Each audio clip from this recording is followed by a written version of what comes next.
Good morning. Today we'll start with the topic entropy. The topic is the isentropic efficiency of nozzle. Nozzles are devices which don't produce any work, but they are used to increase the velocity of fluid. In steam turbine, we use nozzle, as well as in hydraulic powered plant turbines, we use nozzles. Nozzles are essentially adiabatic devices and are used to accelerate fluid. Therefore, the isentropic process serves as a suitable model of nozzles.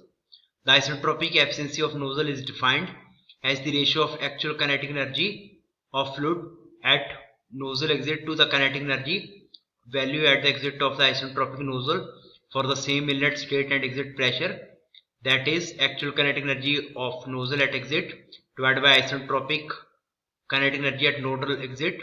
So it is this is your actual energy, kinetic energy of nozzle at exit means at 2a, and this is your actual kinetic energy at 2s. Note that the exit pressure is the same for both the actual and isentropic process, but the exit state is different.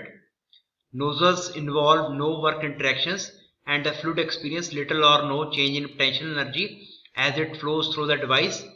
If in addition the inlet velocity of fluid is small relative to the exit velocity, the energy balance for this steady flow device reduces to, so H1 is equal to H2A plus this V2A square. If you take here from this diagram, this is the enthalpy at inlet, this is enthalpy at outlet when it is actual process, and this is enthalpy at outlet when it is isentropic process, and this is the change in the velocity. So from here you had H1 is equal to H2A plus V2A square by 2.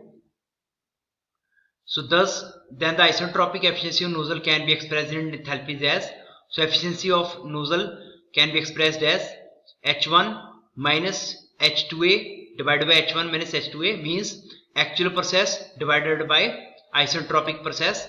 Definitely efficiency of nozzle is always less than 100%. Its efficiency lies between 90% and 95%. Entropy balance, so energy and entropy balance for a system are shown in this figure. So E in minus E out, and difference of that is called energy balance of system. So delta E system is called E in minus E out, but in case of entropy it is not so. So S in and S out, this is entropy at inlet, this is entropy going out of the system, but there must be some entropy generation which is always greater than 0. So delta S of system is equal to, defined as S in minus S out plus S generation. So which is verbal statement. This relation is often referred to as entropy balance and applicable to any system undergoing any process. The entropy balance relation above can be stated as the entropy change of system during a process is equal to the net entropy transfer through the system boundary and the entropy generated within the system. Entropy change of system, delta system. Despite the reputation of entropy as being vague and abstract and the immediation associated with it, entropy balance is actually easier to deal with than energy balance, since unlike energy, entropy does not exist in various forms. Therefore, the determination of entropy change of a system during a process involves evaluating entropy of the system at the beginning and at the end of the process and taking their difference. So entropy change is equal to entropy at final minus entropy at initial. Now how entropy is transferred to a system. Suppose there is a heat transfer is always, when there is a heat transfer, it is always accompanied by the entropy transfer in the amount of Q by T. Means if Q amount of heat is transferred at a temperature T, so the ratio of Q by T represent how much amount of entropy is transferred. So entropy transfer by heat transfer, so SC is equal to Q by T, where T is constant. The quantity Q by T represent the entropy transfer accompanied by heat transfer, and the direction of entropy transfer is same as the direction of heat transfer, since thermodynamic temperature T is always a positive quantity. When the temperature T is not constant, the entropy transfer during a process 1 to 2 can be determined by integration or by summation if appropriate. So SC heat is equal to del Q by T. So this is your entropy transfer. So entropy transfer of work. So S work is 0. No entropy accompanies work as it crosses the system boundary, but entropy may be generated within the system. So when we transfer the work from this boundary, so the entropy transfer is 0, but the entropy is generated within this system with the help of due to the friction. So the distinction between heat transfer and work is brought out by second law. Energy interaction that is accompanied by entropy transfer is heat transfer, and an energy interaction that is not accompanied by entropy is called work transfer is called work. Means in case of previous case, here we had when there is a heat transfer, this is accompanied by entropy generation, or you can say entropy is transferred, that is S heat. But when there is a work interaction, there is a no entropy transfer, that is no entropy exchange during a work interaction between a system and its surrounding. Thus only energy is exchanged during work interaction, whereas both energy and entropy are exchanged during heat transfer. So this is difference between heat and work transfer. Means during heat transfer the entropy will be transferred to the system, but during work transfer the entropy, there is no entropy transfer to the system. So there is also entropy transfer when there is a mass flow. Mass contains entropy as well as energy, and the entropy and energy contents of system are proportional to the mass. When the mass of system is doubled, so are the entropy and energy contents of system.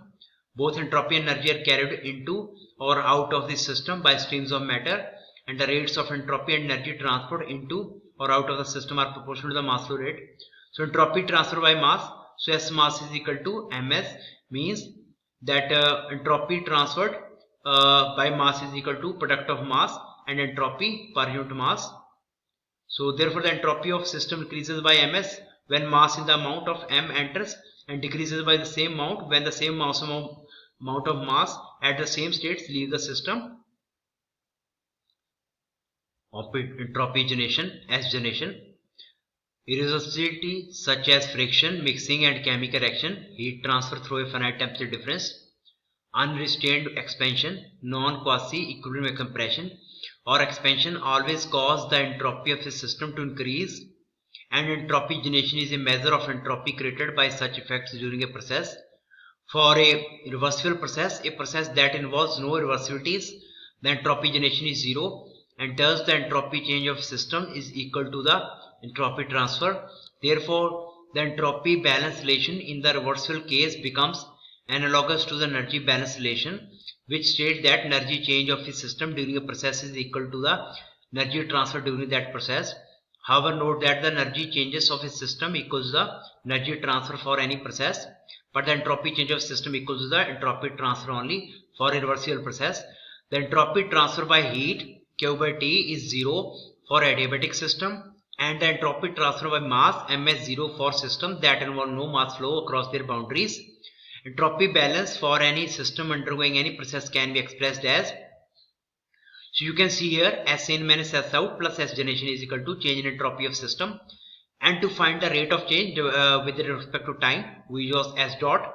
So S dot in minus S dot out plus S dot generation is equal to ds by dt. So this will give you the rate of form, where the rates of energy transfer by heat transferred are at a rate of Q dot and the mass flow rate at a m dot. The S dot heat is equal to the entropy balance and can be also expressed on a unit mass basis. So S dot heat is equal to Q dot T as, and S dot mass is equal to m dot S. So this is your rate form in terms of with respect to time. A closed system involves no mass flow across its boundary, and its entropy change is simply the difference between initial and final entropies of system. So the entropy change of a closed system is due to the entropy transfer accompanied by heat transfer and entropy generation within the system boundaries. So for a closed system, this is your entropy balance. If for a adiabatic closed system, the S generation is equal to del S adiabatic system, noting that any closed system and its surrounding can be treated as an adiabatic system, and the total entropy change of a system is equal to the sum of the entropy change of its parts. The entropy balance for a closed system and its surrounding can be written as system plus surrounding. So S generation is equal to sum of system plus surrounding for adiabatic closed system. Now we'll take the example of for the control volume. The entropy of a control volume changes as a result of mass flow as well as the heat transfer. So you can see here the control volume. The mass is entering into the system, mass is leaving the system. So heat is transferred from surrounding to this control volume. So here the entropy change of control volume is equal to Q by T, which is the entropy due to the heat transfer, plus MISI, which is entropy at inlet, and mass at exit, and entropy at exit, which is minus MESE plus whatever the entropy is generated within this control volume. So this equation is become this. So S2 minus S1 is the your entropy at the 2 stage and entropy at first stage for the control volume, initial and final entropy. So the entropy balance relation for control volume different from those for closed system in that they involve one more mechanism of entropy exchange, that is mass flow across the boundaries, means this term is more here.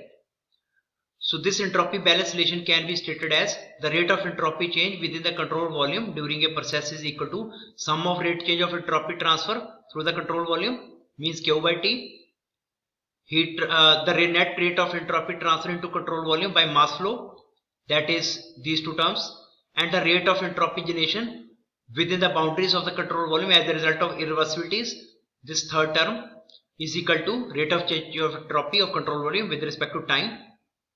So most control volumes encountered in practice such as turbine, compressor, nozzle, diffuser, heat exchanger, pipes and ducts operate steadily. It means that they experience no change in their entropy. Therefore, the entropy balance relation for general steady flow process,